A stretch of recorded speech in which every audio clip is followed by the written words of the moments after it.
Good morning friends. चलिए, pre and post incorporation की अब हम इस प्रॉब्लम को सॉल्व करेंगे। पढ़ते हैं।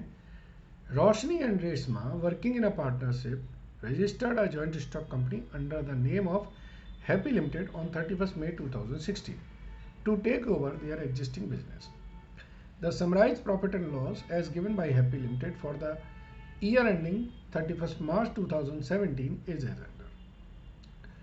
ओके, तो ये हमारा फॉर द ईयर है, तो यानी कि 12 मंथ का है financial year. Prepare a statement showing allocation of expenses and calculate pre and post incorporation profits after considering the following. क्या gross profit ratio was constant throughout the year. Depreciation इसमें bad debts recovered amounting to ₹46,000 for a sales made in 2013-14 has been deducted from the bad debts, यानी कि bad debts से हमने कम कर दिए। Total sale इतना है, जिसमें से अप्रैल टू सितंबर का सेल 46 लाख है। हैप्पी लिमिटेड हैड ऑक्यूपाइड इतना। ओके, ठीक है। So let's do.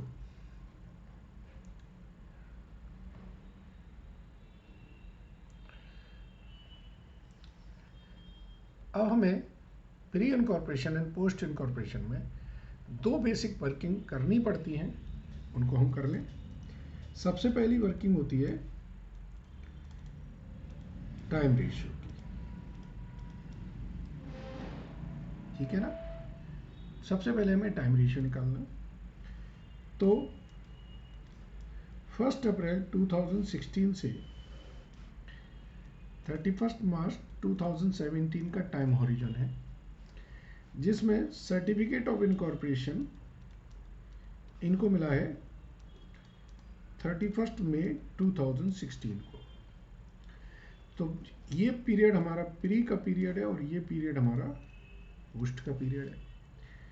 Pre period में हमारा टाइम आता है 2 मंथ, तो पोस्ट पीरियड का टाइम होगा 10 मंथ। तो टाइम रेशियो जो आया हमारा वो आया 2:10 और 1:5। अब हम दूसरी बात करते हैं। इन्होंने बोला सेल रेशियो। सेल रेशियो में सबसे पहले हम देखें gross profit. Gross profit ratio क्या है। टोटल ग्रॉस प्रॉफिट हमारा 4,50,000 है और टोटल सेल हमारी पूरे साल की वो 18 लाख है। तो ग्रॉस प्रॉफिट रेशियो है हमारा 25%।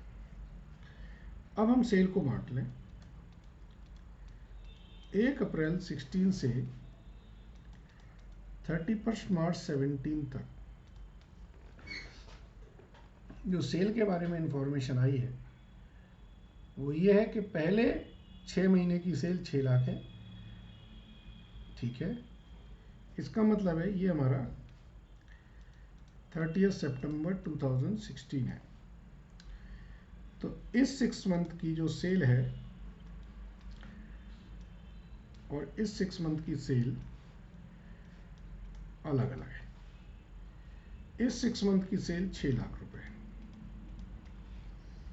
और इस 6 मंथ की सेल फिर कितनी बचेगी, 12 लाख।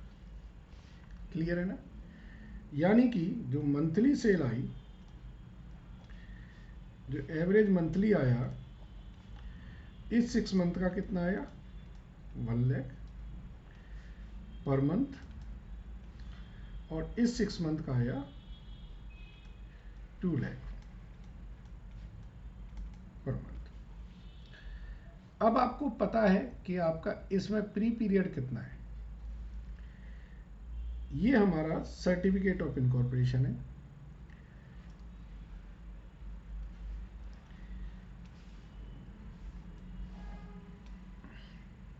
यानी कि जो प्री पीरियड है वो ये 2 महीने है।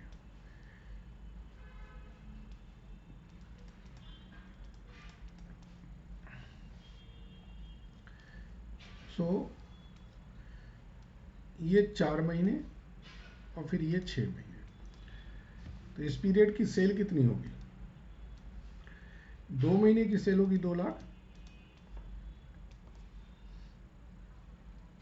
4 महीने की सेल होगी 4 लाख,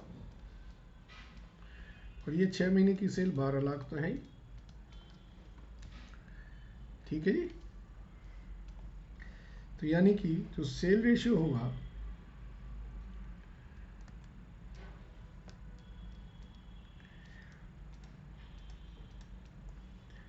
वो क्या होगा, 2 lakh is to 16 lakh, that is 1:8। ठीक है। अब जरा हम ग्रॉस प्रॉफिट भी बांट दें, तो प्री और पोस्ट। प्री की सेल है 2 लाख और पोस्ट की सेल है 16 लाख। इन्होंने बोला है कि ग्रॉस प्रॉफिट आपका कांस्टेंट है, तो प्री का जो ग्रॉस प्रॉफिट आएगा वो 50,000 आएगा, पोस्ट का ग्रॉस प्रॉफिट 4 लाख। सही है। ये वर्किंग नोट थोड़े अच्छे थे, मैंने इसे कहा कि इनको कर ले। बाकी इसमें और कोई एडिशनल मेजर चीज़ नहीं है, सारी चीज़ें ऐसी ही हैं। एक वर्किंग नोट और करते हैं हम लोग, रेंट का।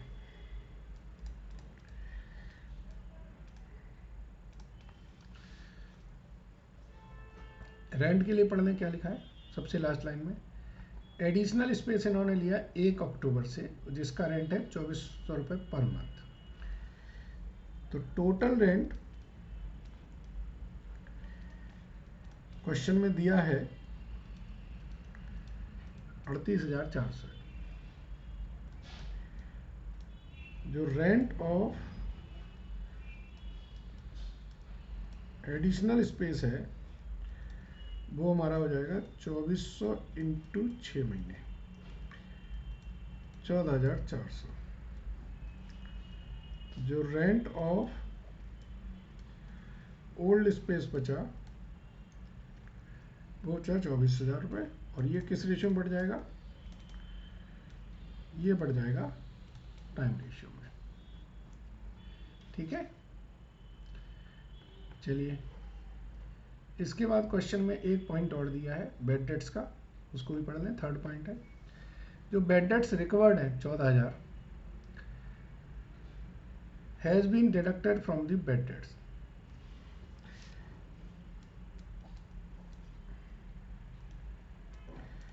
तो जो बेड डेट्स हैं एक्चुअल वो कितने होंगे, 49,000 प्लस 14,000, 63,000। ये तो हमारे बटेंगे किस रेशियो में, सेल रेशियो में। और जो बेड डेट्स रिकवर्ड हैं 14,000, ये रिलेटेड हैं किससे, प्री पीरियड से। ठीक है जी, ये प्री पीरियड से रिलेटेड है, तो ये सीधे प्री पीरियड में जाएंगे। एक डेप्रीशिएशन का भी देख लें। सेकंड पॉइंट, डेप्रीशिएशन में बोल रहे हैं कि 1250 रुपये इंक्लूड है for the assets acquired in the post incorporation period. ठीक है। डेप्रीशिएशन में टोटल कितना है, 19,250।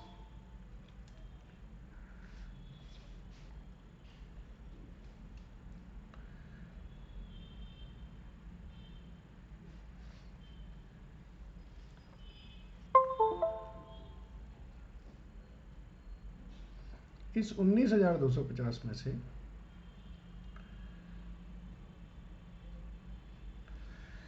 आपका जो पोस्ट पीरियड का है वो कितना है, 1250। इट मीन्स जो 18,000 बचा वो हमारा किस रेशियो में बढ़ जाएगा, टाइम रेशियो में। ठीक है ना। हमें एक एक एडजस्टमेंट को समझना होगा और उसको करना होगा।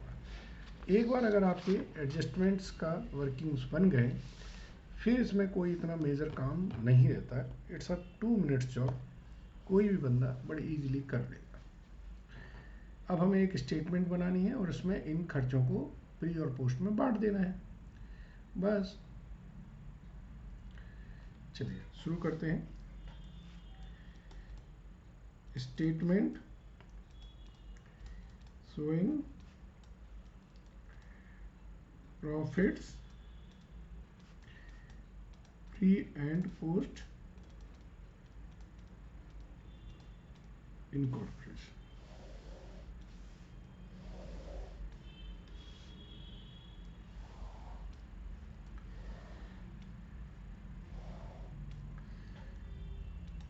ये हमारा बेसिस है प्री पोस्ट। जो ग्रॉस प्रॉफिट है वो हमने सेल रेशियो में निकाल ही लिया है, 50,000 और 4 लाख। इसमें जो बैड डेट्स रिक्वायर्ड है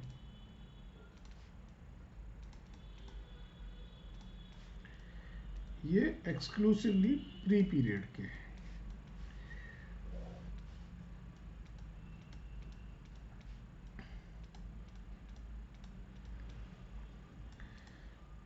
अब हम इसमें एक्सपेंसेस माइनस करेंगे। पहले एक्सपेंसेस लिख लें सारे। Salary, interest on debenture, sales commission. Salaries ये हमारा टाइम रेशियो पे पड़ जाएगा। इंटरेस्ट ऑन डिवेंचर ये पोस्ट में जाएगा। सेल्स कमीशन ये सेल रेशियो पे डिपेंड है। Bad debts, depreciation, rent. Bad debts sales पर, डेप्रीशिएशन में दो है हमारे पास, एक तो न्यू जो ली थी हमने और एक ओल्ड वाली। जो न्यू वाली है वो पोस्ट पर रहेगी, जो ओल्ड वाली है वो टाइम रेशियो पर रहेगी। ठीक है जी। इसके बाद ऐसे ही रेंट में दो स्पेस हैं, एक तो एडिशनल पूरा पोस्ट में जाएगा और जो ओल्ड स्पेस था वो हमारा टाइम रेशियो में चला जाएगा। ठीक है। इसके बाद है ऑडिट फीस। ऑडिट फीस के बारे में मैंने कंसेप्ट में पढ़ाया था कि अगर ये टैक्स ऑडिट फीस है तो सेल रेशियो में बटेगी, अदरवाइज ऑडिट फीस जो भी होगी वो फिर कंपनीज एक्ट की ऑडिट फीस मान के हम उसे पोस्ट में ही कंसीडर करेंगे। चलिए एक एक खर्चे को बांटते चले जाएं। जैसे सैलरी है, सैलरी हमारी है 1,36,000, तो बांटे इसको टाइम रेशियो में 24, 1:5 है ना टाइम रेशियो। ठीक है। ये आपका पोस्ट है 36,000। इसके बाद सेल्स कमीशन को बांटें तो ये रेशियो सेल्स कमीशन का जो आएगा वो 1:8 है, 2,000, 16,000।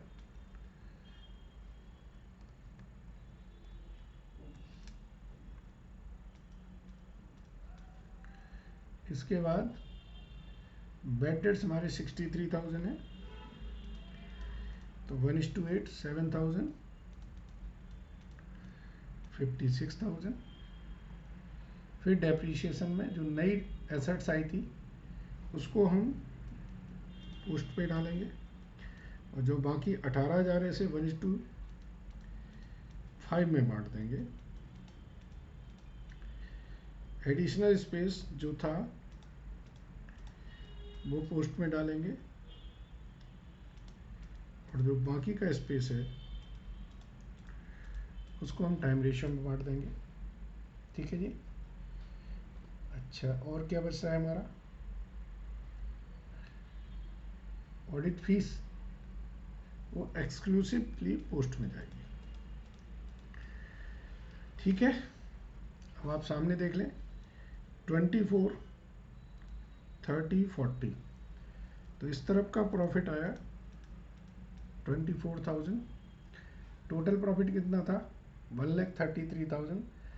यानी कि ये जो प्रॉफिट आएगा वो ये आएगा।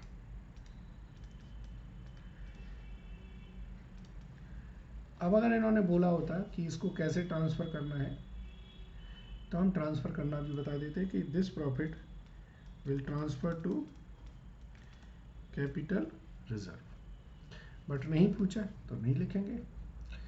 सो आई होप ये क्लियर होगा आपको क्वेश्चन। चलिए, थैंक यू वेरी मच।